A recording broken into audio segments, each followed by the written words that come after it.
குறையை நிறைவாக்கி பெற்றோருக்கு பெருமை சேர்த்த சிறுவன் தினேஷ்குமார். அனைத்து பெற்றோர்களும் தங்களுக்கு எந்த குறையும் இல்லாத நல்ல வளர்ச்சியை கொண்ட பிள்ளை வரம் வேண்டும் என்றே விரும்புவர். இருப்பினும் ஏதோ ஒரு துரதிர்ஷ்டவசமாக பிறக்கும் போதோ அல்லது பிறந்த பிறகோ சில பிள்ளைகளுக்கு உடலில் குறை ஏற்படுகிறது. உடற்குறை இருந்தாலும் பிள்ளைகளை புறக்கணிக்காமல் அவர்களை சிறந்த நிலைக்கு வளர்த்து ஆளாக்குவதுதான் பெற்றோர்களின் கடமையுணர்வு அடங்கிய அன்பின் வெளிப்பாடாகும்.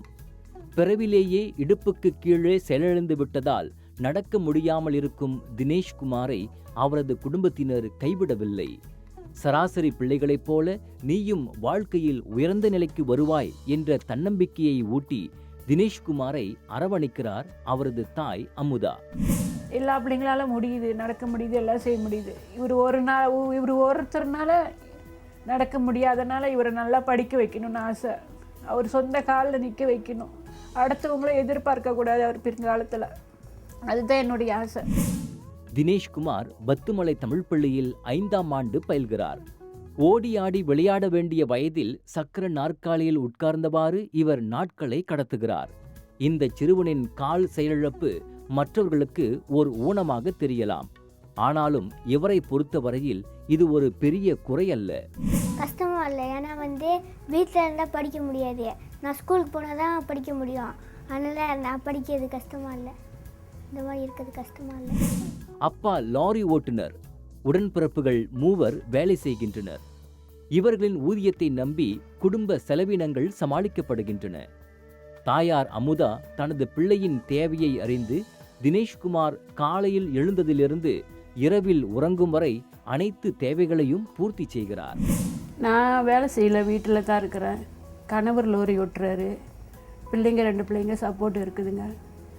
சப்போர்ட்டுக்கு இதை வச்சு பிள்ளைங்களை வச்சு படிக்க வச்சுக்கிட்டு இருக்கிறேன். எனக்கு ரொம்ப ஹெல்ப்பாக இருக்கிறது எங்கள் அம்மா தான். அன்னன்னைக்கும் ரேஹாட்க்கு வருவாங்க, சாப்பாடு கொடுக்க. அப்புறம் ஸ்கூல் முடிஞ்சு 1 மணிக்கு வருவாங்க, சாப்பாடு கொடுக்க. அப்புறம் கஷ்டம்பானுக்கு முடிஞ்சோன்னு ஏற்றிக்குவாங்க. தனது மகனின் உடல் குறை இருக்கிறது என்பதை நினைத்து நித்தமும் மனம் கலங்கும் அமுதா அதனை வெளிப்படுத்தாமல் பிள்ளையை கல்வியறிவு பெற்றவராக உருவாக்குவதற்காக தன்னை அர்ப்பணித்துக் கொண்டிருக்கிறார். இவர் கடவுளுக்கு ஈடான தாய்தானே.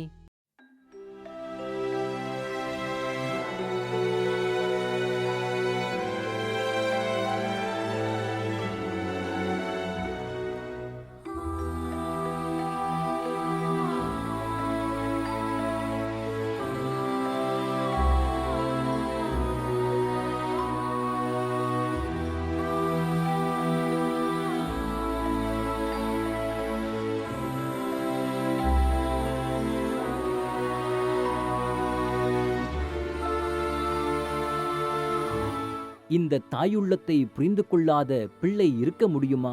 நான் நடக்கல, ஆனால் எனக்காக எங்கள் அம்மாலாம் நடக்கிறாங்க. அதனால் நான் ஒரு நல்ல வேலையில் உட்காந்து எங்கள் அம்மா நல்லா பார்த்துக்கணும், அந்த நம்பிக்கை எனக்கு இருக்கு.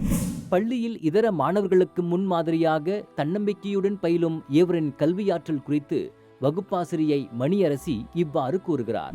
அவர் 1ஆம் ஆண்டில் வரும்பொழுது 8வது கிளாஸில், மொத்தம் 10 கிளாஸில் 8வது கிளாஸில் உட்காந்துருந்தார். ஸோ இப்போ ஒவ்வொரு வருடமும் அவருடைய கல்வி தரம் அவருடைய மதிப்பெண்கள்லாம் உயர்ந்து இருக்கிறதுனால ஒரு கிளாஸாக மின்னுக்கு இப்போ 5ஆம் ஆண்டில் 3வது கிளாஸில் உட்காந்துருக்காரு. சோர்வு என்பதற்கு இடம் கொடுக்காமல் சராசரி மாணவர்களைப் போல தினேஷ்குமார் செயல்படுகிறார். இப்பண்பு மற்ற மாணவர்களை வியப்பில் ஆழ்த்துவது மட்டுமின்றி அவர்களையும் அவ்வாறு செய்ய ஊக்கமளிக்கிறது. 5ஆம் நிலை 6வது நிலை வகுப்பில் அவர் எப்பயுமே அந்த இதை நிலைநாட்டிக்கிட்டு வருவார். ஸோ இந்த அவருடைய சக மாணவர்களுக்கு எப்பயுமே உதவி செய்கிறாரு. பாடங்கள்லாம் எப்பயும் கற்றுக் கொடுக்கறதுனால அவருக்கு ரக்கான் சபாய அப்படின்னு சொல்லி அவருக்கு ஒரு தகுதியை கொடுத்துருக்காங்க. ஸோ அது என்னென்னா அவர் இந்த வகுப்பில் இருக்கிற மாணவர்களுக்கு எதுவும் பிரச்சனைகள் கல்வி சம்பந்தமாக அல்லது அவங்களுடைய நடத்தை சம்பந்தமாக எதுவும் பிரச்சனைனா அவரை போய் பார்த்து அவர் அந்த பிரச்சனைக்கு தீர்வு காணும் அளவுக்கு அவர் இருக்கிறாரு. ஸோ இப்போ நம்ம 5ஆம் ஆண்டுக்கு கிளாஸ் தான் நடத்திக்கிட்டு வரோம்.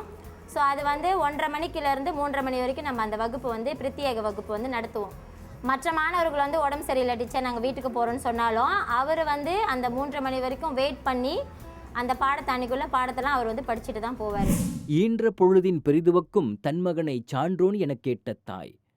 மகனுக்காக எதிர்நோக்கப்படும் இன்னல்கள் துன்பங்கள் அனைத்தும் அவனை பிறர் பாராட்டும் போது ஒரு நொடி பொழுதில் மகிழ்ச்சிமிக்க தருணங்களாக அமைகின்றன என்று கண் கலங்குகிறார் அமுதா.